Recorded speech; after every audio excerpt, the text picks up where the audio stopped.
Guys, it's your boy Anthony alongside the best Big 3 account in the universe, Big 3 News, back with another edition of the Fourth Man, an exciting edition of the Fourth Man. I feel like I say that every week. I know I acknowledge it every week, but truly it seems to get better and better week in and week out. Some exciting news, a busy Tuesday, so busy in fact that we felt the need to do this twice, and we'll get into all of that. First, my guy, Will, how you doing?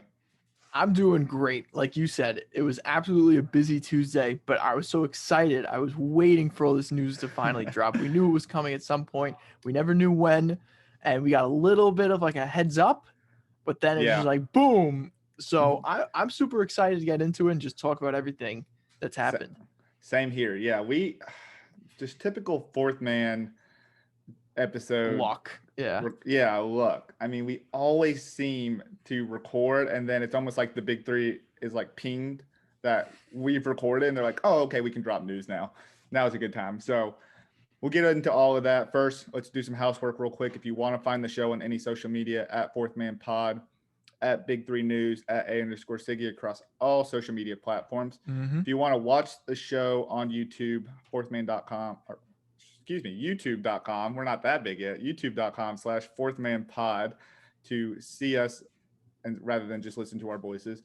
And for those of you listening on Dash Radio on the Nothing But Net channel, we appreciate you guys tuning in every Saturday. Or if it's your first time, welcome to the show. We're excited to have you here, and we're excited for you to listen to some more Big 3 content. We got a lot of good stuff on the way here. Let's get into the juicy stuff here, because a couple of big things happened on Tuesday, and you said this before we actually started recording, that you didn't expect it to be a big Tuesday. We got the headline news, and then we got even more news. So we'll start with the Big 3 here. And I mean, we've been speculating this forever. We've gotten hints left and right. Hell, we've seen Gil on his own podcast pretty much acknowledge that this is going to be a sure thing. But Nick Young has finally signed a contract with the Big 3. Mark J. Spears of the Undefeated actually announced this yesterday. So that's Wednesday, and announced that he's actually signed his contract, and that just only confirms that Gil is going to be coaching enemies. Rick Mahorn is not going to be the coach next year for enemies. We'll see if he sticks around in the Big 3. And Nick Young's going to be the captain, and he's been given the keys to enemies. Well, I mean, we've been waiting for this forever. You dropped a fire video yesterday that you made that I think I told you about. Loved it. But I mean, ultimately, it just feels like a big sigh of relief that this has finally happened. And now it's kind of the first door that's been knocked down.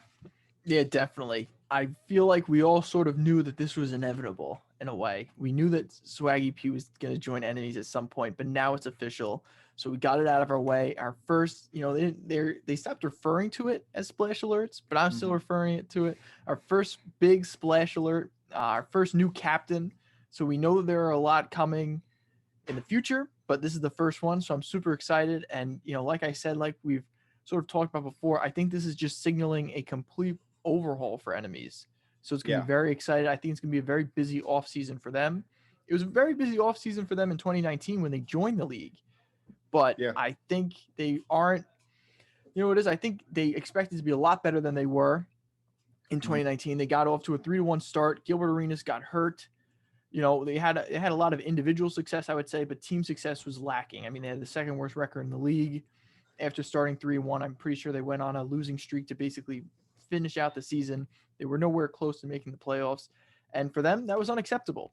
Yeah. So now we're seeing Nick Young bring in, he talked about Jordan Hill. He talked about OJ Mayo. He talked about guys like Brandon Jennings. So we're going to see what's going to happen. But I think this is a move that signals a complete overhaul with enemies. Yeah, I think you're right here. And it was an odd debut. I mean, starting from the first game when their number 1 overall pick, Royce White, gets into it with Josh Smith with minutes into the game. I don't even think either team had scored like 5 points yet. No. And then, like you said, they had the 3-1 start, the Gill injury. They also had Lamar Odom play only 2 games before he was deactivated. So it's just all around kind of a weird season. They can never seem to find their flow. And yeah, like you said, an overhaul. And I really like this tweet that you put out after you put out the breaking news. And I think Cube would agree with me because he ended up retweeting it. He said, "We knew enemies were upset with how their debut 2019 season went.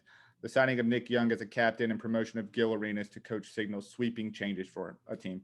And what I liked about it is you said sweeping, and you just mentioned it, overhaul. it looks like they're just trying to completely start from scratch. They have a few pieces in place that they clearly like, Gil being one of them. They wanted him to continue to be a part of enemies, just not as a captain and playing. And frankly, I don't think Gil necessarily was, I don't want to say up to the challenge, but I think he just wanted to go a different route from what he was doing as a player. Wants to get into coaching a little bit. We've talked about, I should say, he's talked a little bit about somehow being involved with the Arizona coaching staff if the right guy was hired.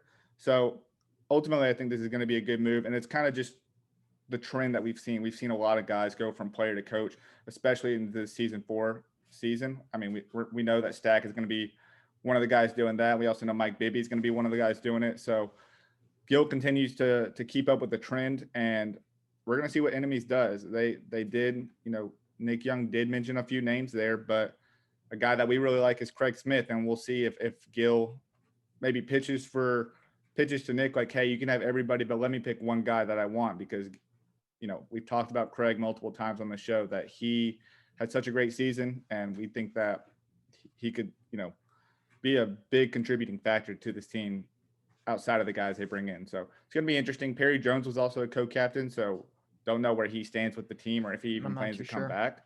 Yeah. But Enemies looks like they're coming for their first playoff appearance, and then they want it in 2021. Well, if I can put on like my analyst hat here for a minute, I just hope that they don't repeat the same mistakes that they made the first time.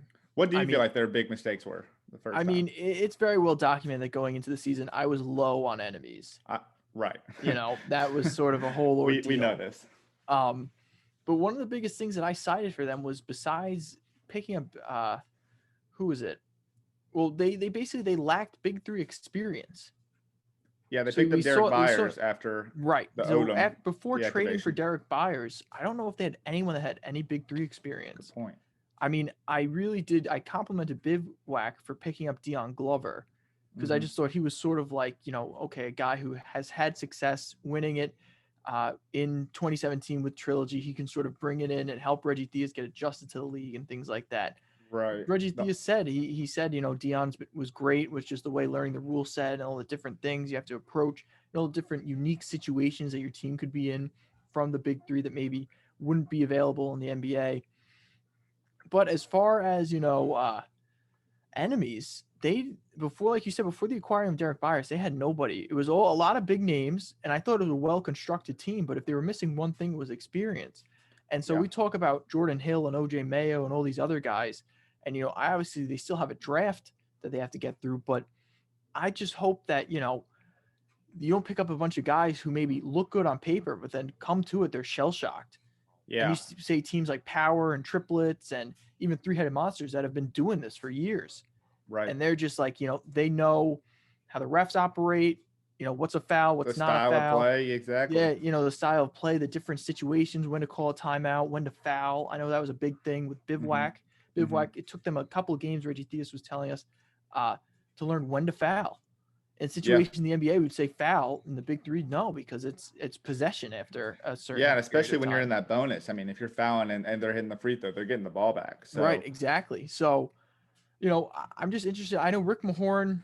Obviously, that didn't work out, so they're going a separate way from Rick Mahorn. But he did bring experience, and he brought previous success within the Big3. Yeah. So, they want to run it. It's a player-led, player-centric league. It's a player-prioritized league. So they want to run the team a certain way, and I think they're going to have the talent to be successful, depending on obviously who they get. That is, if they get Jordan Hill, which I think they will at this point, if he's interested, OJ Mayo, whoever else they're going to bring in. I think they will get the guys. It's just a matter of bringing it all together. And if I were them, I would go for Big3 experience in the draft. And I think a guy like that, as my washing machine goes off, is Craig Smith. Yeah, I'm glad you brought up the point about Rick Mahorn and it being a player-led league, because you're right. I think they didn't have any player experience, but their idea was like, oh, well, we got a guy who won it all year one.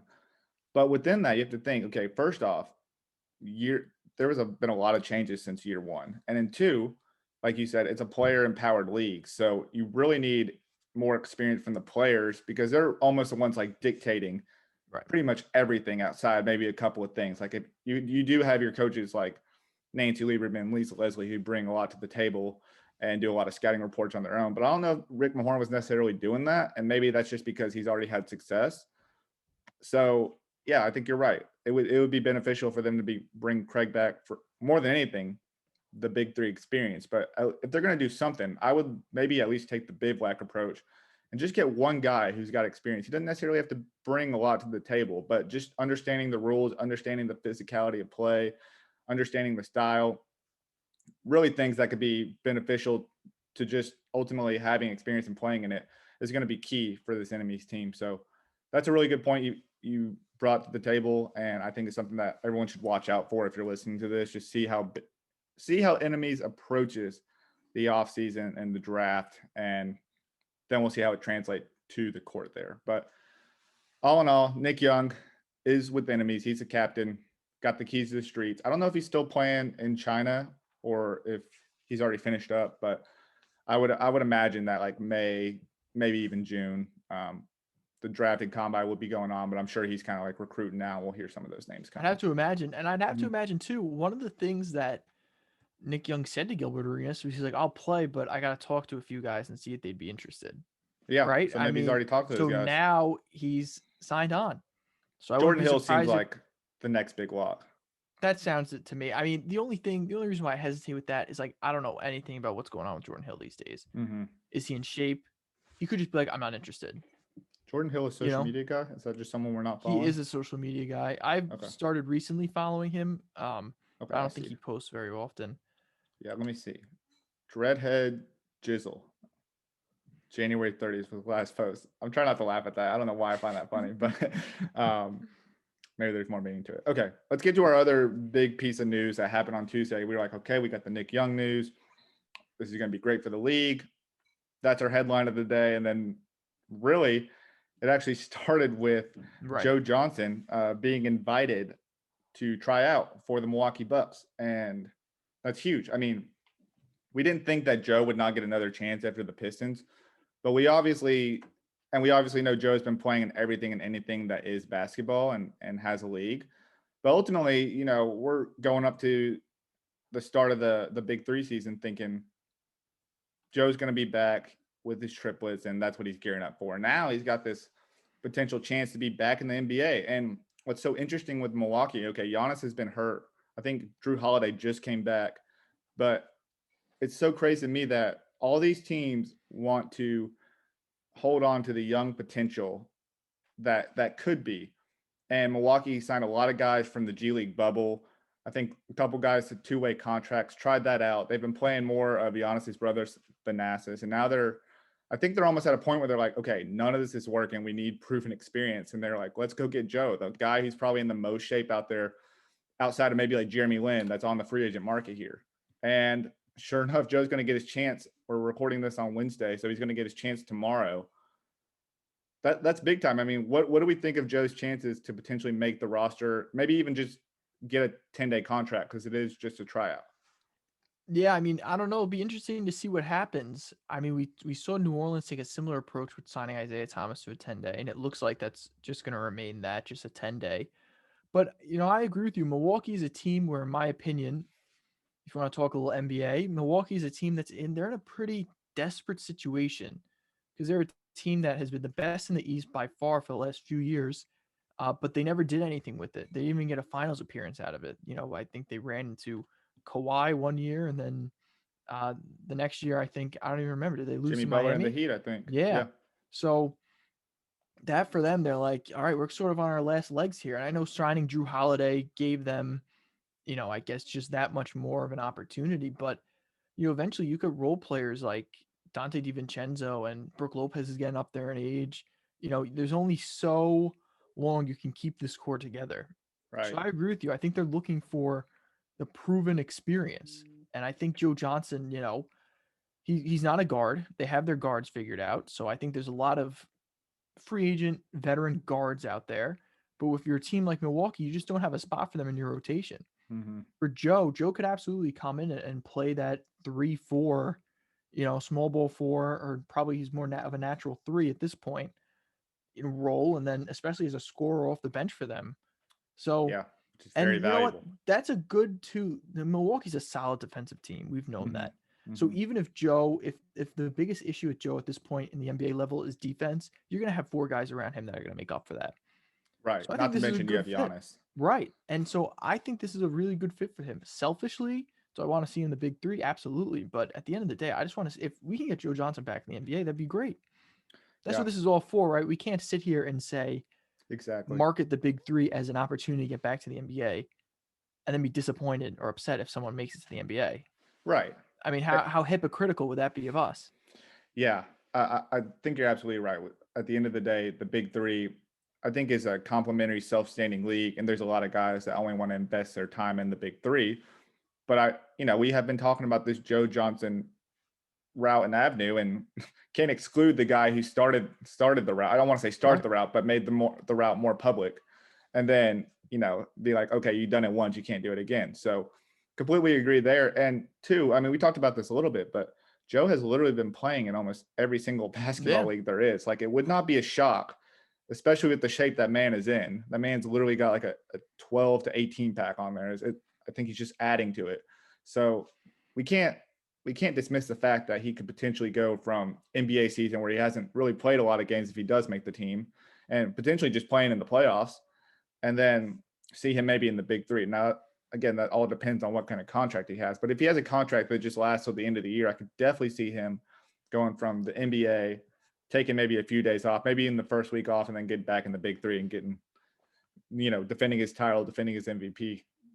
So we'll see. Congrats to Joe, though. That's huge. I think It that's is big huge. time. It is And awesome. really hope that he's able to at least get a 10-day contract out of it and make the most of it, because definitely deserving. If we don't follow like every player, but we do follow some. And Joe, for me personally, out of all of them, seems like the most hardworking guy. It seems like he's always working.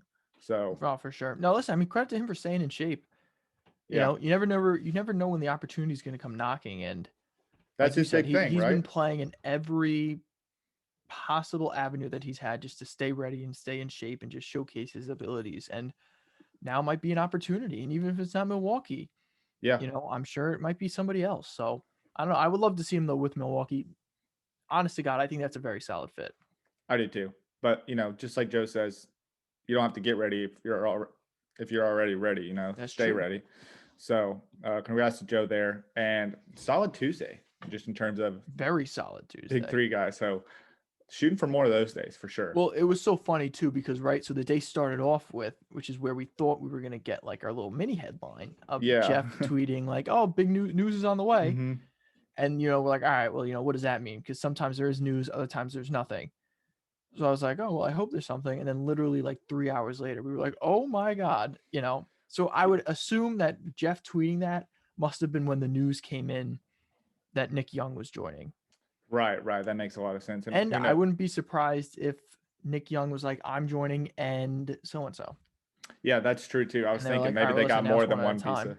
Yeah. Yeah, I was gonna say I wouldn't be surprised if it got more than one good piece of news there. So Joe potentially back to the NBA. Nick coming to the To the big big three. three. Yep. Great Tuesday. We need more of that. So if any of the co-owners or any big three personnel are listening, the people want more big three stuff on Mm-hmm. Tuesdays. Super Tuesdays there. Okay. Super Tuesdays. Taco Tuesdays. So we do have a great interview on the back half. Before we get into that, we just want to kind of hit you with a couple quick things here because there was a lot of news leading up to that already. So we're getting a lot of good stuff coming Well, out let me here. just say this, and you teased it. This is our second attempt at recording this. Right. We recorded the first half of this the same night that we did the interview, Mm-hmm. and then we went to bed, and then we woke up, and Nick Young was in the big three. So we were like, all right, are we really going to wait a week to talk about this? Yeah, we couldn't. So Couldn't do it. yeah, right. So that's basically, so we got out of the way what we wanted to talk about that came out yesterday. Now here's all the stuff that we were going to talk about originally. Right. So let's start with a little bit of a throwback. So Ice Cube has been posting a lot of stuff in regards to like the history of the big three, I guess, to get new fans uh, up and ready to go for what to expect, and a little bit of the background. And one of the things he tweeted was like, Jason Williams was undefeated in the Big Three. He played one game before he tore his ACL, and a win, a 62-60 win over Ghost Ballers. Couple of pieces of artwork, which Cube seems to really like. And Jason Williams came back and said, and I can get the exact quote here, but he came out and said, "Man, one of the worst days of my life. Big Three, I owe you one."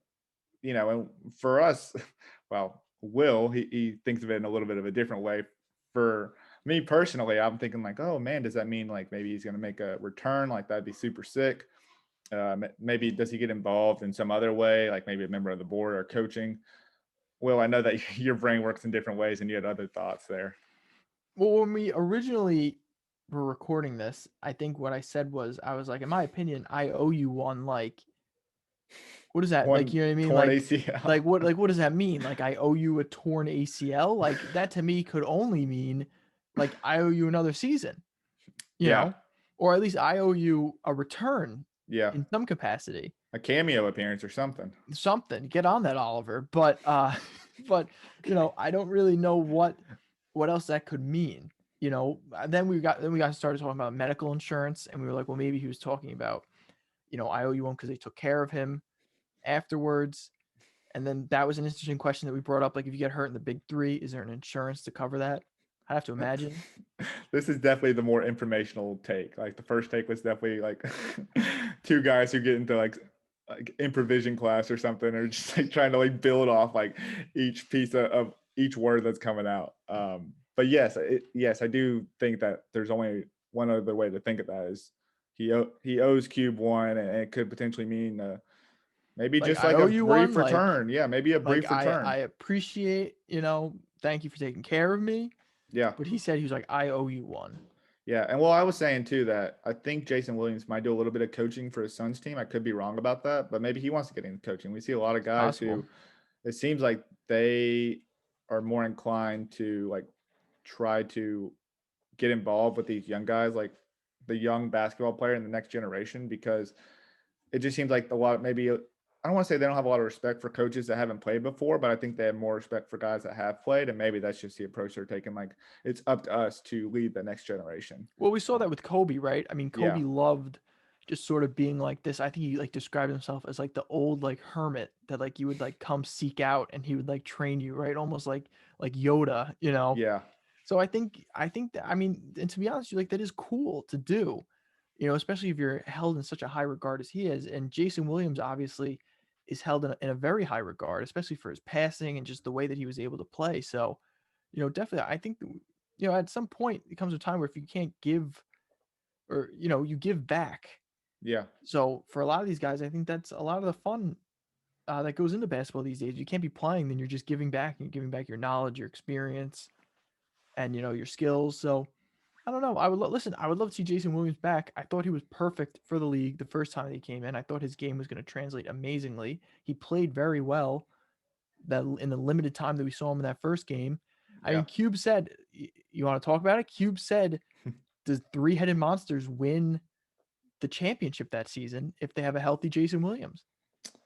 That's true. And I also think I don't too, know. he doesn't get hurt if the first couple of weeks don't go to 60. Yeah, Because that was a game that the extended past only that game that 60 went to mark. 60. Yeah. So, you know, we'll see. Keep an eye on Jason Williams. See if he, you know, is getting We'll ready see. on social He's media or out there. something. We'll see. Exactly. I've seen him playing though. He did like a charity thing with Nate Robinson like a couple years ago, and this was after the ACL Yeah. recovery. So he's out there. He's You out know, there. he's kicking it. I don't know if is he in the shape or in the ability to play professionally at the Big 3 level. I'm not too sure, but he's out there. He's out there. All right. Next quick hitter or semi quick hitters here. You know, we like to talk Big Three. Royce White, a guy who seems to never stop working. He's always got his toes dipped into multiple pools there. And he just released a pretty cool trailer for his docuseries that kind of documents, and it almost seems like it's like him trying to take control of his narrative just about some things that went on within the NBA, and then some of the things he does outside of himself. You know, from our perspective, we know that he's a very selfless person, is trying to do the right things, not only for himself, but other people. But within all that, he's also getting ready for a fight. He's also gearing up to get ready to make his debut as a co-captain for Power. And Royce White came out and said he's coming for a championship this season, so everybody better be in shape. No mercy. And Will, I mean, we know that he only scratched the surface of what we really know about Royce White with enemies. We know, we kind of talked about their disgruntles and some of the situations that happened, in their debut season. But seems like with a healthy, geared up Royce White, this could be a continuously scary power team. Yeah, I mean, when we had Nancy Lieberman on, we asked that question, right? We said, what exactly gravitated you towards Royce White? And the answer that we got was, everything. Yeah, And Nancy Lieberman, I think, what was the quote? That he's not a good passer, he's a great passer. great passer. So, which I would agree. I mean, we've seen that. I think it was a little tough because at this point in time, like we said, enemies didn't have a lot of success. So it'll be very interesting to see if you surround Royce White on a team that is ready, built to win a championship, ready to contend with a coach like Nancy Lieberman. I'm excited to see what he can do. I'll be 100% honest. I didn't know if Royce White was coming back. I didn't either. He went dark there for a little bit, and I hadn't really heard anything. And I knew he was interested in fighting and all these other stuff.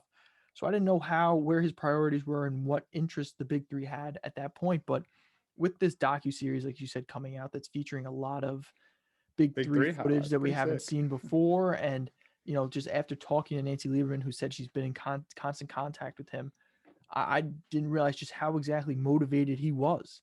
Yeah. And We know he's a man of the people too. He really seems to be, fighting for different people's justices. And I really thought that's where, most of his time was being taken, was like just going to different cities and leading different protests or whatever he's doing. I really thought that's where he was spending most of his time, and he was, I don't want to say done with basketball necessarily, but maybe taking a little bit of a hiatus as well. So yeah, good to because I see mean, him it's a amped lot of up. responsibility to be a co-captain of a Big Three team. Yeah. So, I just didn't know. I wasn't doubting him or saying that he shouldn't or, anything. I didn't know. But Yeah. now it's become very clear and very obvious that he's in this thing. So I'm excited to see it. Same here. And he's got to fight the day before his power debut, correct? So About 2 weeks before. okay, 2 weeks before. So, you know, all things go well, no injury or anything. I mean, he Right. might be really geared up to well, I was gonna say maybe if things don't go well, like he might really be geared up either way to like if someone hits Right. or bumps him the wrong way, That's things what I might mean. I just hope he doesn't pop get off. hurt is all. Yeah, I definitely hope he doesn't either. You know. But he's gonna have a lot of motivation, I think, and he looks like he's ready to come out and lead Power to a second championship. If not lead, be a big part of it. So Without a doubt. excited to see Royce White. Excited to see that docuseries. It's pretty epic, pretty dope. That is gonna be cool. Last thing we want to touch on before we get to the interview is Craig Smith, who This is a reply to you and this podcast. This is a reply to us. Well, I made a little post about which team we thought might make the Big Three playoffs for the first time, enemies being one of them. And I'm not sure what I said. I think I just said like they got off to a good start or something, but couldn't You finish. said they need to finish strong. They need to finish strong. Need to finish strong, yeah. And Craig replied to it, and it seems like he's feeling a little disrespected here because he was a top 5 player in scoring, and we get into that a little bit more in our interview.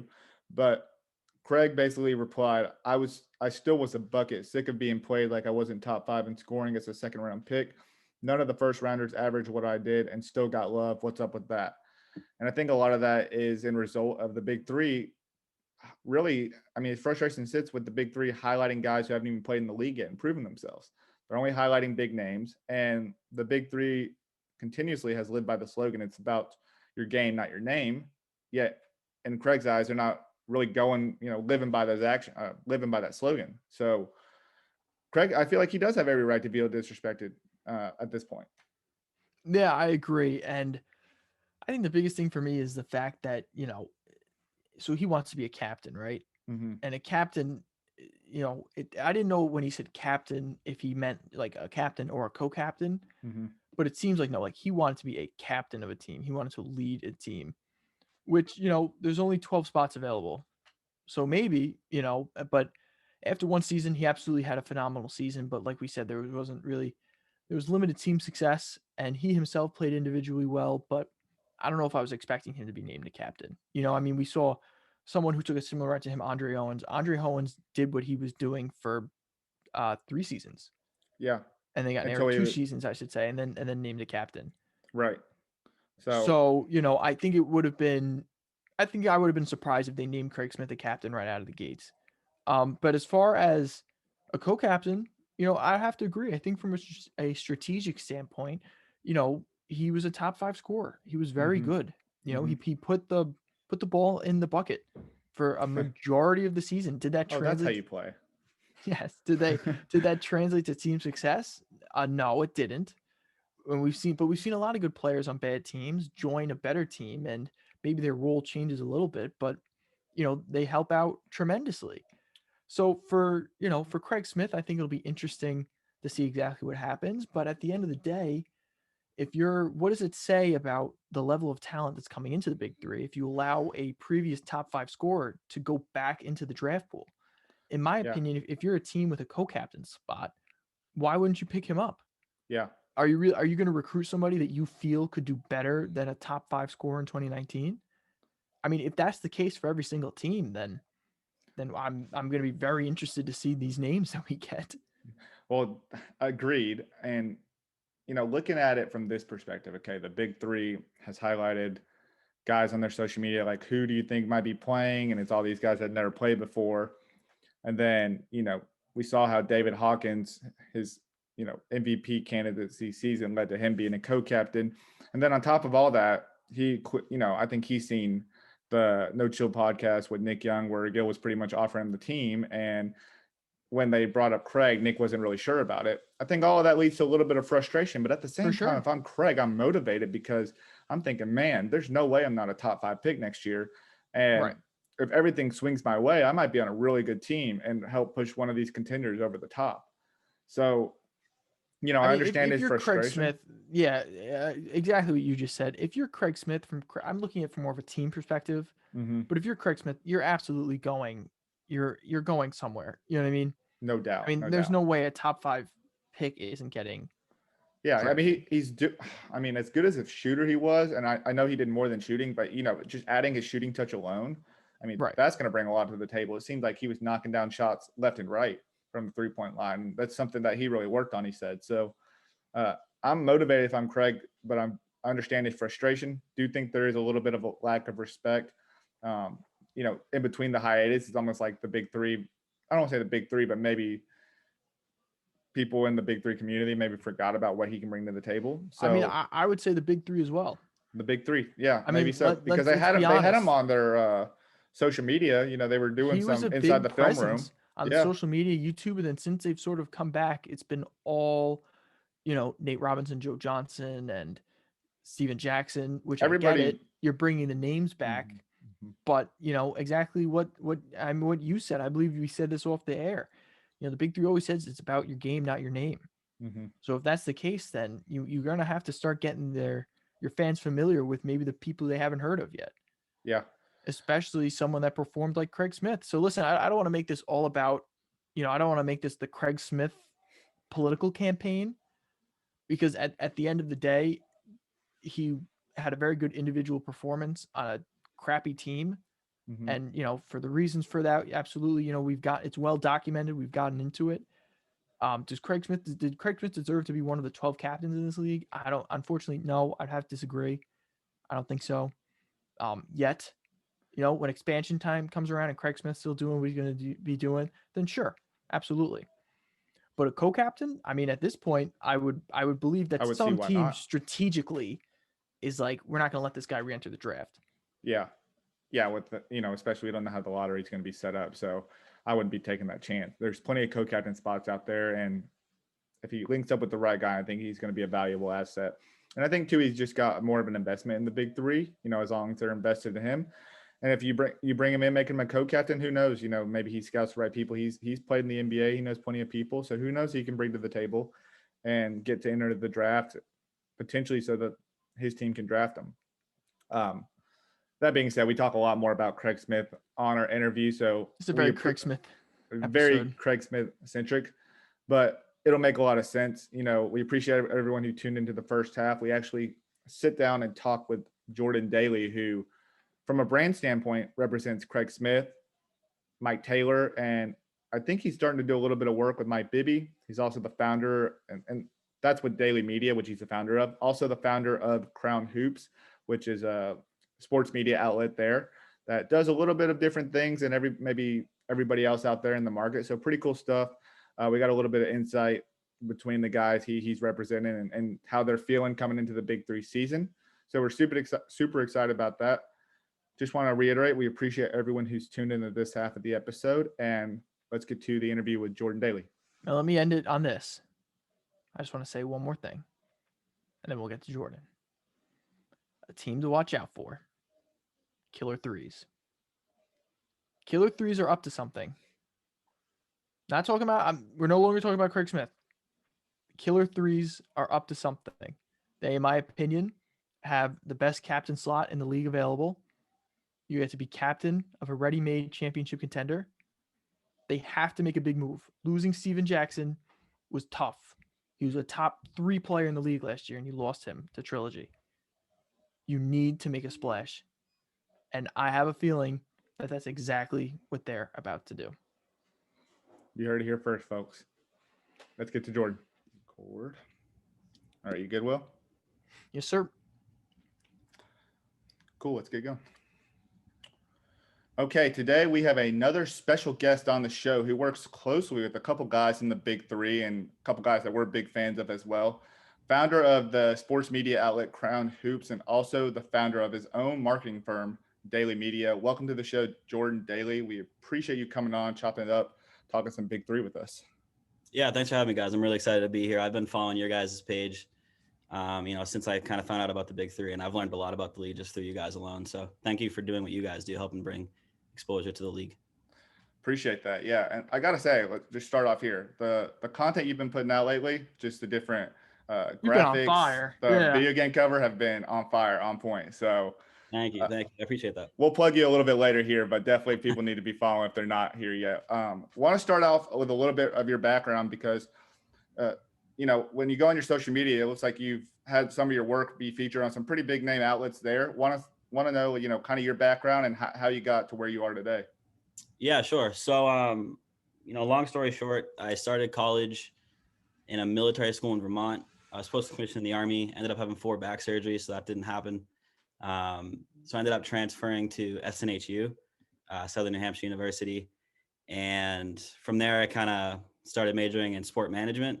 So I started writing for, different types of small blogs covering basketball. And eventually I started writing for USA Today, covering the Celtics. And then I covered their rookie site for a while. So I got to interview a few rookies. So from there, it kind of expanded into, founding Crown Hoops, doing all that. And then, from there, during COVID times, I had a ton of free time.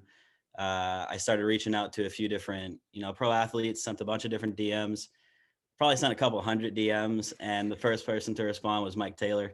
So it kind of started from there and we kept growing. That doesn't That's surprise awesome. me. Yeah.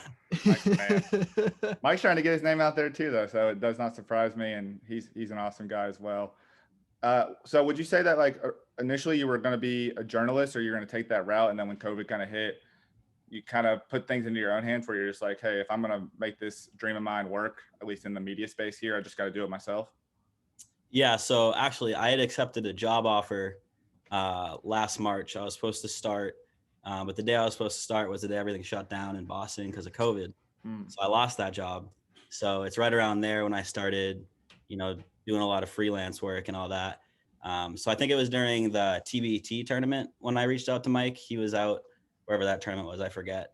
But yeah, I kind of just started from there trying to build my resume while I was unemployed and, just keep growing skills. So when I first started all that, I had no graphic design background whatsoever. It was all self-taught, all self-learned. No way. So, everything I've done, I've learned and picked up in the past year. That's really cool. Yeah, I was gonna say you could have fooled us. Yeah, a lot of people are surprised too because I don't even use Photoshop because I'm too cheap to buy it. So I think that surprises a lot of people too. What do you use? Just out of curiosity. Yeah, I use a program called Canva. There is a free Canva, version okay. of it, but I have the premium version because it allows you to do a lot more. So I definitely recommend that if you're trying to get into it because it's a easy way to learn all of those things and it's pretty easy to use. That's cool. I'm a Canva guy too, but I take the free route. Yeah, this might be a little bit of like inside baseball for like the listeners, but there's like a little bit of like a behind the scenes rivalry between Anthony and I, because Anthony loves Canva and I love PixArt. So whenever he's like, "Oh, I'm having a real hard time doing this," I'm like, "Oh, well, PixArt, that's really easy." And then whenever I'm like, "Oh, I can't get this right," he's like, "Oh, on Canva, that takes 2 minutes." Yeah, But that's well, yeah, Should be like a brand sponsor for them. I know. hit me up. Let's do it. No, definitely. So you got Crown Hoops, you got Daily Media. I guess sort of talk about what's going on with both of those. What can we find on Crown Hoops? I guess let's start with Crown Hoops. I see the hat, very cool hat. Love the logo. What's Crown Hoops about? How'd you get started in that? Yeah, so Crown Hoops was kind of a collaborative effort between me and two other guys first who, had bounced around to a lot of different sports blogs. We realized that, for the people that don't understand, the journalism side or the media side of pro sports, it's extremely hard to get noticed or get exposure or get paid for the work you do. So I had bounced around through a lot of different outlets, a lot of different websites, and kind of learned what I liked, what I didn't like. And from there, that's why Crown Hoops was kind of formed, with help of someone else named Ben Okazawa, who bounced around a lot with me. And then we've grown from there. I think we have a staff of about around 20 right now. Right. So shout out to all those guys. They've been awesome. But, the main goal is to just be different. So one thing we avoid doing is like any type of breaking news. We don't want to compete with that because people are going to go to ESPN, SportsCenter, all these verified accounts for breaking news. They're not going to come to some small blog. So what we try to do is kind of build a strategy around that. So, in terms of, what's going to get views, we look for things that'll have a long shelf life. So our most popular article I wrote 2 years ago now, it was when the NBA made that updated rule where they had to like correct all of their player heights. I don't know if you guys remember that. Oh, yeah. Remember that. So I did something on that, and I basically formed a complete list of like all the height changes that happened in that time. And within a year, it already hit like 200,000 views. And that was a huge boost to the website. Brought in a lot more staff. So we just try to be different. We don't want to compete with, those bigger name websites because we know we're not going to beat them out. So we just try to find content that can't really be found anywhere else. That's pretty cool. Love that a lot. Definitely. And then what about now Daily Media? That sort of seems to be the Big3 more geared account. I know you're working with a lot of players in the Big3. How did you get started with that, and what's some stuff we can find there? Yeah, so it never meant to be like a Big3 thing. That's just kind of how it happened. So I'm not going to complain there either. But like I said, I had just lost my job offer, so had a lot of free time on my hands. Started playing around with that. I think what got me into all that is I just started like around that time. I got like really into like video editing and making video edits, which we did on like the Crown Hoops TikTok account. And from there, that's when I was like, I wonder if I could like make video edits for players. So I started reaching out, and I just kept reaching out to more and more people. And like I said, Mike Taylor was the first one to respond. And, from there it grew into a lot more. He is a very, very busy person. I don't know if you guys have had the chance to talk to Mike. Yeah, we've had Mike on previously. Mike has a ton of stuff going on in the background, and he is like always on his toes. So, from just creating flyers for the events he was doing with his foundation, the Tailor Made Foundation, that's where it kind of started to. Then he wanted his own website. So we created a website for him. And again, like this was like stuff that was all pretty new to me. I was kind of just experimenting and being like, okay, like I'm going to do this. It was a lot of faking it till you made it. Definitely. I had no idea what I was doing. Just kind of just figuring out until you do. I kind of like to, if you guys are football fans, I kind of like to describe myself as like a Taysom Hill, where I was like, I'm not great at anything, but like I can do everything pretty well. So I started from there, and then from Mike, it went to Craig Smith, the Enemies. And, from there, it started blowing up. We started working with Mike Bibby pretty recently. So that's definitely awesome. Been the coolest moment for me. And, I remember just like when I first started and these guys would post like, designs I'd make for them or whatever it was, I would always go and like see who was like liking or commenting on the posts. And I'd be seeing these like crazy names. I was like, how? So I think the craziest one was T.O. Apparently Oh, T.O. wow. and Craig Smith are like pretty good friends, both from the LA area. And T.O. like likes all this stuff all the time. So that was like really, really cool. Yeah, it's just been like amazing to like realize like I'm talking to these guys that like I watched growing up, or like, I played with them on 2K. So it's just been a lot of fun. That's sick. I gotta say, I love your story because I feel like a lot of the reason I started this podcast and a podcast I did in the past was kind of the same reason. I wasn't trying to compete with anything. I wanted to be in my own lane, and ultimately, I think that's what almost drives us the most is that we have to work even harder because we're in a smaller lane there. And I love that you're like working with guys like Mike Taylor and Craig Smith that don't get enough respect and love, because I'm sure that makes it all the more worthwhile there.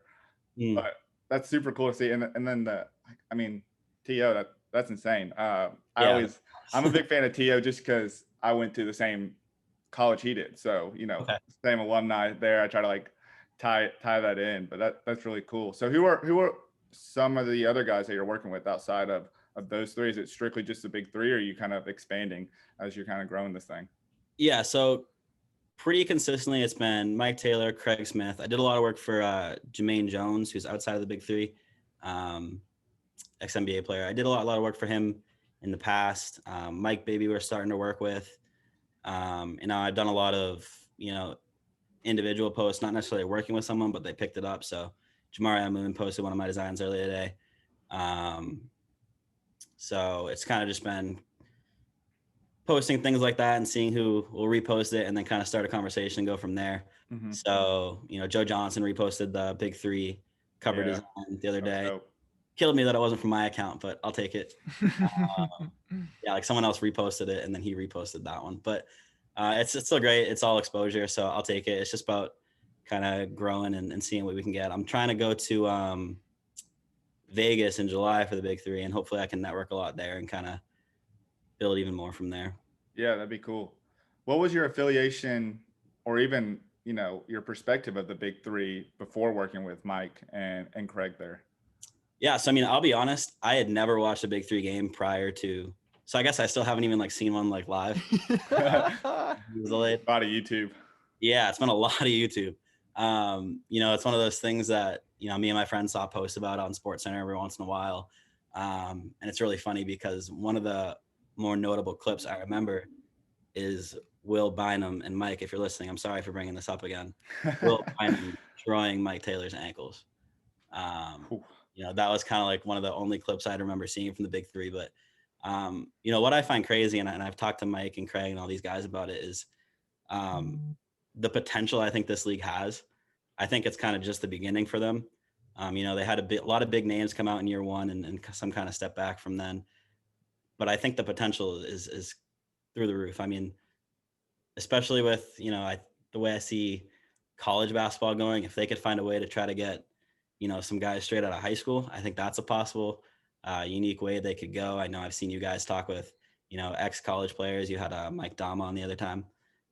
So I think it's just a very unique way of going and, giving guys other chances. A lot of players don't really want to go overseas. So, I'll tell you a story that Mike Taylor told me. After the Big3 ended last time, he ended up playing overseas in Tunisia. And it was a terrible, terrible time for him. And he was basically telling me that's how international basketball works. I'd never really known anything about it, obviously, because I've never played professionally overseas. But he was basically just telling me that, like, the way they pay their players, the way they treat their players, everything's very delayed. And, even if they don't live up to the contract, there's nothing really anyone can do. So Mike Taylor ended up coming home early from Tunisia, back to the States just because the way international basketball is run. So I think the Big3 gives the opportunity to a lot of players to play again if they don't really want to go overseas. So I really like that. We should have you on more because I feel like you're just speaking our language right now. Like everything you hear is just like music to our ears right now. And love the story from Mike because we hear from a lot of guys. Early on I heard it from Craig. Craig was like, we were super fortunate to have Craig as our first player on early when we were really, nobody knew about us, like 10 followers or something. And then Another guy who said that was Jermaine Taylor too. So I know a lot of guys appreciate the league just being in the summer, being able to play in front of their families and whatnot. Yeah. And just in Mike's defense as well, he did come back in that, right after he got crossed and came right back at will. And pretty sure he hit a bucket there and had that crazy play where he stole the ball from Bynum and then stole the ball from Josh Smith and laid it up or whatever. So I think Mike took that to heart and came back even harder, which seems like he tends to do. He, and I mean this in the best way possible. He has like an attitude, and I mean that in the best way possible. Like, I love that. Like, he is someone I would not want to mess with because I know he would get the upper hand, and he's someone that would like kill someone with kindness. So he's not gonna like come after you for like vengeance or like with a bad heart or anything like that. Like, he's gonna come out and make himself look amazing. So that's one thing I really like. So I remember when I first started working with him, one of the things I first made him do was make a Twitter account. So I made him sign up for Twitter. He got the Twitter account. And I think at the time we were trying to get him a player card on like 2K. I don't know if you guys play 2K, my team. They drew sure. throwback players all the time. So we were trying to like tweet Ronnie 2K, like get Mike a card for the first player drafted from the G League. And some guy like replied and it was like, who even are you? And he was basically like, he just like basically told him the story. He was like, yeah, I was first person drafted out of the G League into the NBA. And some guy was just like roasting him, and Mike just like killed him with kindness. So at the point where like at the end of that Twitter thread, the guy's like, you just got a fan for life. And it was just really, really funny to see that. So Mike, if you don't know Mike, you definitely got to get to know him. He's an awesome guy. No, that's really cool. And I know sort of a campaign that I don't want to confuse the timelines here. So I don't know if you were here, but I just remember when Mike was trying really hard to be co-captain of Ghost Bowlers. And I know when we talked to him, it was sort of something that maybe was going to happen, that maybe wasn't going to happen. For me, so that since has happened. So now he's going to be Ricky, co-captain with Ghost Bowlers. From your perspective, how excited is he for that? Because I know that was something he was campaigning really hard for. So I can only imagine just how he's getting himself hyped up for this. He's stoked, man. I think the biggest thing with him is he just wants to be recognized for his ability. I think, he's always been kind of overlooked. I don't know how much you guys know about his NBA story, and I don't want to go too much into detail. But he kind of felt that he was robbed of an opportunity, from, being on the Clippers. We all know, what was going on in the Clippers at that time. We didn't know at the time, but looking back, we all know the owner of the Clippers and what was going on there. So he kind of feels like he was robbed of an opportunity. So I think him getting co-captain is huge for him, because I think he's finally going to have a time to shine and show people what he can do. If you watch Mike play, you'll see how, tenacious he is, and he will try harder than anyone else on the court. So, my favorite player in the NBA is Marcus Smart. I'm a huge Boston Celtics fan. I love Marcus Smart because of the energy he puts in, and, he's going to die for every loose ball. And Mike Taylor is the equivalent of that in the Big Three, in my opinion. So that's why I really like, Mike Taylor's style of play.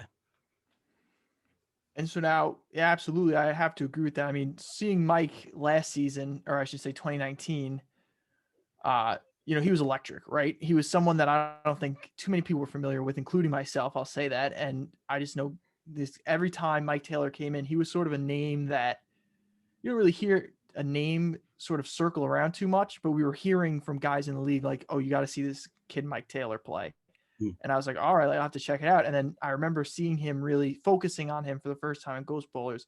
And like you said, he was just absolutely electric. I mean, I know we always used to say on the podcast, he was like the spark plug that would come off the bench for them a lot of times too, and just completely turn games around and completely just re-energize that team. Team Ghost Bowlers that hasn't really seen too much success in this league, but I think promoting Mike Taylor, I think, was one of the best things that they could have done. And, I think one of the best things I loved about Mike Taylor is just, I know you told him to get on Twitter, but just how active he is on social media, and how sort of like that energy and that passion can be seen through his social media. Like, he came up with the whole like, oh, ghost thing, and I just love the fact that he was a player. We've talked about this on the podcast, that I just love that he was a player that embraced the team that he was on. I know a lot of times in the beginning, guys are just like, oh, I'm playing in the Big Three. I'm playing in the Big Three. And I was like, all right, well, let's take that step further. And we're seeing it a lot now. What team are you playing for? And Mike Taylor was one of the first to be like, no, like, yeah, I'm playing the Big Three, but I'm a Ghost Bowler. Yeah. So yeah, I just thought that was really cool. He probably should have been fourth man of the year too, just to be honest. I know he's cool with Nate. I'm sure he's super happy for Nate, but I don't know. I feel like Nate started some games and Mike came every game. He was coming off the bench and just lighting up the scoreboard, lighting up the stat sheet, making an impact some way. So. And so now transitioning from Mike Taylor, I want to talk about sort of another client that you have in the Big Three who's been very active lately, who sort of now has his own campaign going on, and that's with Craig Smith. So I guess so. Craig Smith has been very adamant the fact that he believes that he deserves to be a captain. I know that you've agreed with him on social media. I've seen it, but I guess give us a little bit more of insight on that. Talk about this campaign that you and Craig Smith are sort of now, campaigning. I know I'm saying, keep on saying that word to get Craig Smith a captain. Yeah. I mean, top 5 in scoring says enough. I think he just gets completely overlooked. And in his words, I think he posted on social media saying something like he was tired of like just the big names getting the attention. You guys watch the Big 3. You guys know what it's like. He goes out there and he puts points on. I mean, the games I've all watched on YouTube, it's him just battling it in the paint, rhinoing people out of the way. I don't even know like what the verb is for that term. Like black rhino. So we'll call it rhino. Yeah, rhinoing. Or his own verb. Yeah, he just kind of bodies people and gets to the bucket. And he's another one of those guys that leaves it all on the court. He's not out there just for fun. He's out there because he wants to win. He's out there because he wants to people that he deserves to be there. And I think he's done that. I mean, he's a great player. I definitely think he deserves that attention and that C on his chest. I think it's definitely frustrating for guys, not even just Craig, guys like Craig who, have been devoted to it. They've been out there, and then you see the league kind of recruiting guys that haven't even played yet to be a captain. If I'm Craig, that would definitely kind of annoy me. So, I mean, I definitely hope he gets the chance. I think he's earned it. So I guess let's play GM a little bit, because this is what I'm curious. Where would you put Craig? Like, so let's assume that enemies, because, we all know enemies want Nick Young, and Gilbert Arenas is going to give his guy the captain spot. So if they decide not to promote Craig Smith to co-captain, because I don't know what's going on with that. It looks like that's sort of a team heading towards an overhaul. Where do you think is the next best fit for Craig Smith? That's a good question. I mean, I don't know what the captains are looking like on this specific team, but this is because I'm biased and it would make my life a lot easier. It would be pretty dope to see him on the Aliens with Mike Bibby as the coach. Yeah. I would really like that, because I think, having a coach like Mike Bibby and, Mike's an extremely smart player, has a great IQ for the game. I think that could really, really help. And I think that would be a great kind of partnership between the two. But I mean, if I'm Craig, I really don't think Craig cares. I think Craig just wants to prove to everyone that he can be that guy. But knowing Craig, I guarantee you he would love to stay at the Enemies, because that's his team. You know what I mean? And I think that's one of the things that fans struggle with the Big 3 is that the rosters consistently change. Yeah. So it's really hard to stay fans of a team because, especially that first year, AI probably brought a ton of fans to the league, and then he's gone the next. So, that's a tough transition. Where do those fans go? You know what I mean? So the fan loyalty per team is kind of tough. But, one thing I've learned through a lot of the guys that I've talked to that play professionally, they don't really have favorite teams. They've all said that they don't really follow teams. They follow players.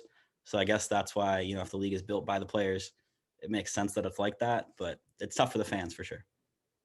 Yeah, it's something that we've expressed a long time, and it's really, I think, a key reason why we would like to see that kind of change a little bit in terms of players going back into the draft pool outside of just being the co-captains, is because we want more fandoms. I think that would create a lot of buzz for the league, and merchandise sales, whatever the case might be.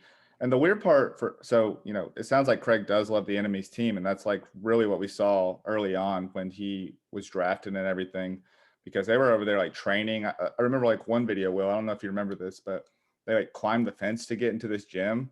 It's like all of Enemies. Yeah. And I just thought there was a lot of team, bonding experiences within Enemies. And you hear Gilbert Arenas' co-host Mike Botticello on the No Chill podcast where they did that game, and Mike was really raving, like, you got to get Craig the ball. And so I thought there was like a real strong connection with Gil and Craig. It just seemed like when they had Nick on, it might've been, they might have a stronger bond. So hopefully we get to see him win that co-captain spot. Maybe it was something where it was just for the show and they're like, you can have whatever you want. But then he's like, okay, but Nick, seriously, we need to promote this guy. This guy was averaging 16.5 last year and was top 5 in scoring. So hopefully that's the case. I think Craig's very deserving. I think the league is very adamant on being about your game and not your name. That's something that seems to be their slogan every year. Yeah. And we've seen a lot of people thrive in that role. I mean, Andre Owens is one guy who we've seen go from top pick captain. David Hawkins is another guy who went from not really playing to MVP candidate to co-captain. So it only makes sense, right? I mean, to see Craig take that same path into a co-captain spot. That's just me though. And I'm sure you guys agree. Let's talk about the league as a whole a little bit, because like you said, you're kind of new to the Big Three, haven't seen the games live just yet. So I'm sure you're ramping up for that and kind of amped for the games as well. What would you say are you most excited for just for the new season now that they've released the schedule? I'm pretty excited to see them in kind of like, I don't want to call it a bubble environment, but that's what it kind of is. Yeah. Because they're just 2 locations instead of, bouncing around the country like they used to. So I kind of hope that allows for a lot more like team bonding, get those guys a lot closer with one another. I also think that this year, I feel like we're going to see a lot of new faces. So it'll be interesting to see how those guys all kind of mesh in with everything. And I feel like this year we're going to see a lot of people take a big step forward. And I think that's what I want to see. I mean, the Big Three is not a new league anymore. People know what it is. People know what to expect, and the players have adjusted to it. So I think, from here on out, we're just going to see the league getting, better and better, stronger and stronger. And especially with the new draft pool coming in, there's a lot of names out there that are going to want to be proving themselves. And that's one thing I love about the Big Three. I feel like it's a very gritty league of guys that want to show that they can play. So I feel like in the NBA sometimes, big names don't necessarily try as hard because they know everyone knows who they are. Whereas the Big Three, everyone wants to prove that they can still play. So I love the passion in the league. Yeah. And I know you're all for exposing the guys with names that aren't well, as I should say, prominent, I guess. But, if there is a big name out there that you'd like to see in the league, is there somebody that you've been like, ooh, I could realistically see him join and it would create a lot of buzz for the league? So my favorite part of basketball is dunking. I love dunks. I love posters, all that. So I think it would be cool to see Jay Rich come back. Bring in some younger guys just out of college that don't want to go overseas, get some young talent in there, some more athletic talent in there. I don't know about like specific names in general, but I would love to see more of an athletic style brought to the game. But it's going to be tough because Big Three is very, very physical. I think I was talking with Josh Powell, and he said it's straight up street ball. So it's going to be a tough league to adjust to. Definitely, especially for guys coming out of college where they're just used to getting that foul call. I mean, it's going to be such a game changer. Is there a player besides your guys, your daily media guys, who you just as a fan are excited to see in the Big Three, specifically somebody who's maybe played in the Big Three before? I would love to see Amari Stoudemire come back. I don't know if he's announced he's returning or not yet. I was a big fan of him in the league. So I think I'd be pretty excited to see him come back, get a bigger role. I'm trying to think of, I wish Mike Bibby was still playing, but he definitely wants to switch to coaching.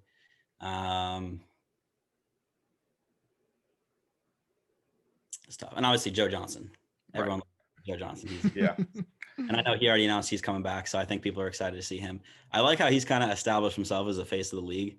So maybe the Big Three can like adjust their logo and make the eye like a Joe Johnson silhouette. That'd be pretty cool. That sounds like a graphic design idea. Maybe I'll do that. I'll do that tonight. Not a bad one. Is there a guy, and this sort of leads me into a question I wanted to ask, is there a guy maybe sort of like your white whale, someone that you would love to represent, maybe a player? It doesn't even have to be big three, doesn't even have to be basketball. Let's open it up a little bit. Just a guy that you personally love, that you'd love to represent. I know you said Marcus Smart, so Marcus Smart I'll take as absolutely one. But anyone else? Yeah, so I actually have a lot of friends that are in the NBA now that I grew up playing with.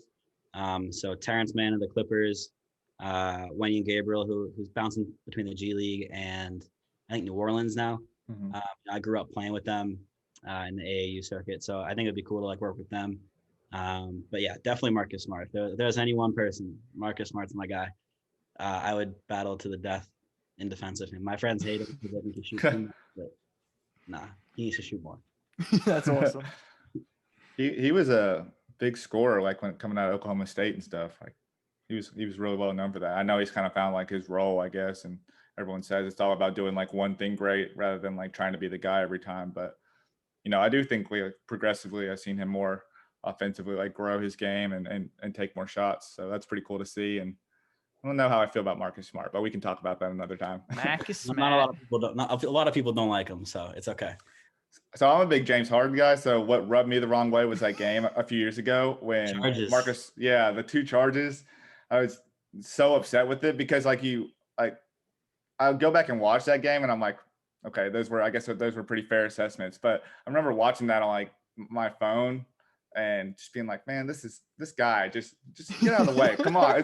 It's almost like in 2K where you're just like, you're losing by a few points and you're just like angrily like trying to get the ball and like the computer's calling a timeout for you or something.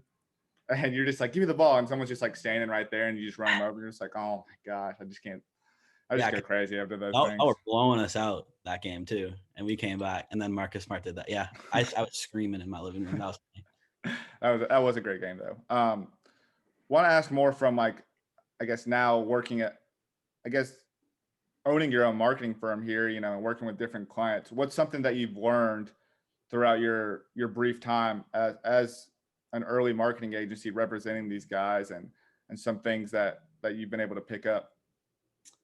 My biggest thing is just to go outside your comfort zone. It's like when I started all this, I had no idea what I was doing. It was definitely all just faking it till you make it and hoping for the best. So I learned a lot of new things. So I guess like just don't be afraid to like try new things and kind of get out there and just do it. A lot of the times people just get so worried about failing that they'll find excuses and not go and do it. So, I mean, you guys definitely know what I'm talking about because you guys started this podcast, the Big3 News page. So you guys know exactly what it's like. I'm sure when you started, you guys probably didn't know what you're doing either. No one ever does. You still don't. I still don't. Exactly. That's exactly my point. You just got to keep doing it until you figure it out. So, I mean, if there's someone out there that wants to go do something or try to get involved with the league or any league, just go do it and figure it out. There's no better time to learn than now, especially, if you're still stuck at home with COVID, may as well go do something and be proactive. 100p. What can we expect from you, from your pages once the season hits? I know we got a lot of stuff lined up. We're already thinking about what is our content going to look like once this thing gets going. But what about from you? Are you starting to have those conversations or do you have any ideas? Yeah, so I want to do a lot more video content. It's been really hard with, the lack of playing going on to be able to do all of that. And I feel bad posting old video content, especially if it's already out. So I definitely want to try to get more video highlights, behind the scenes footage. But it also depends on player to player. Some guys are willing to do more versus some guys want to do less. So, for example, Craig Smith for a while was doing the YouTube channel. He was doing everything. He just, so he's great to work with because he's pretty much willing to do anything.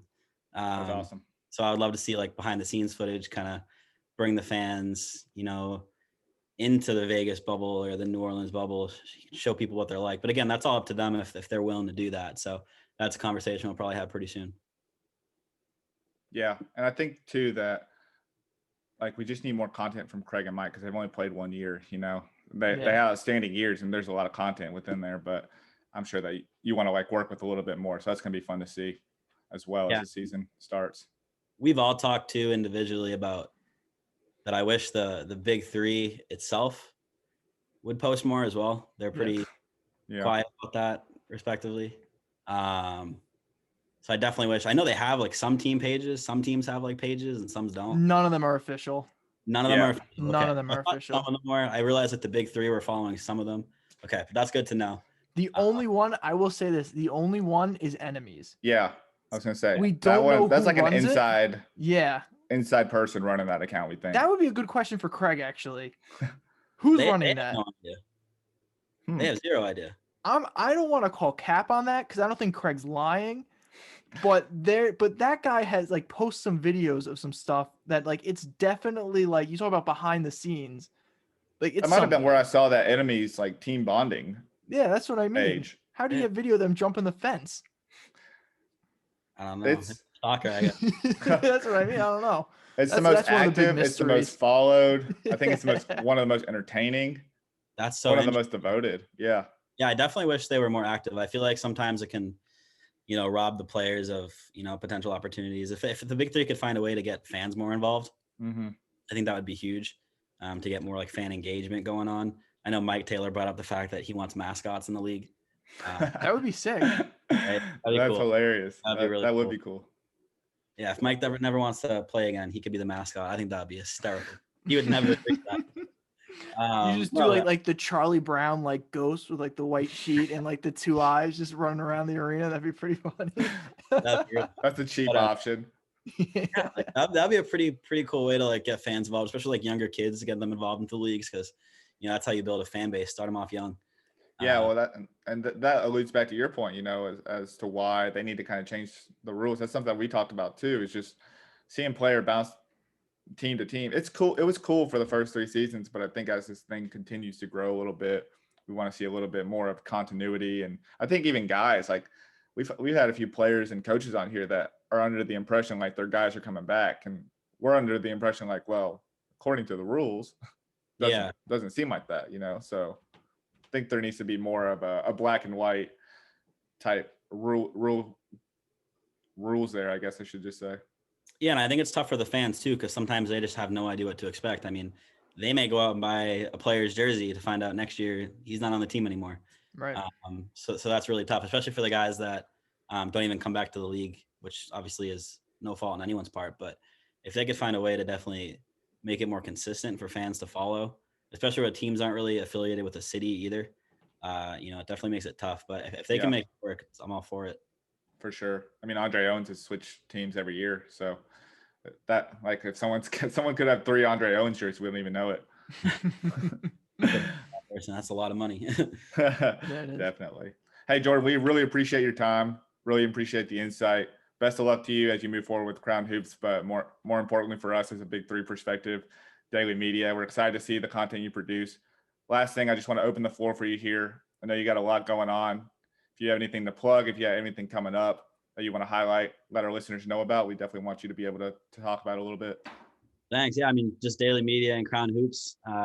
Instagram, it's at Daily Media LLC.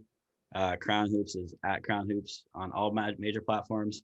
So yeah, follow all that. We do a podcast as well at Crown Hoops. We haven't done it in a while, but we're hoping to get back to that soon. Maybe we can do a little collab there, talk about some Big 3. Absolutely. Yeah, so that'd be cool. And then if any players are interested in working with me, send me a DM and I'll make it work. And you can follow my personal accounts at Jordan Daly NBA. Yes, sir. We appreciate it, man. Look forward to seeing what you got, and hopefully we can have you on when the season gets going again. Yeah, guys. Thanks again for having me. I appreciate it. For sure. All right, guys, that was our interview with Jordan Daly of Crown Hoops and Daily Media. A lot of cool, interesting information going over the guys that he represented. At the end of the day, Anthony, I think if this episode proves anything, is that the Big 3 hot stove is finally starting to heat up. We're seeing Swaggy P go to enemies. This is the news we've been waiting for I feel like about 2 years now, for as long as Gilbert Arenas has been in the league. So I'm super happy that we're finally seeing a lot of these things manifest. Where's Craig Smith going to go? Is he going to stay with the enemies? Is he going to stay somewhere else?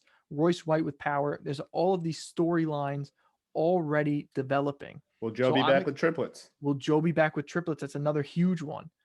So I'm so excited to see how these unfold, but I know one thing.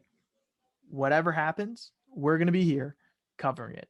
So we appreciate everybody who's listened, whether you're watching us on YouTube, listening to us on your preferred podcast platform, or if you're catching us on Saturdays with Dash Radio. We appreciate every single one of you. Please make sure that you're liking, subscribing, all of that stuff, just so we can continue delivering that Big 3 content that you know and love, as well as continuing to improve.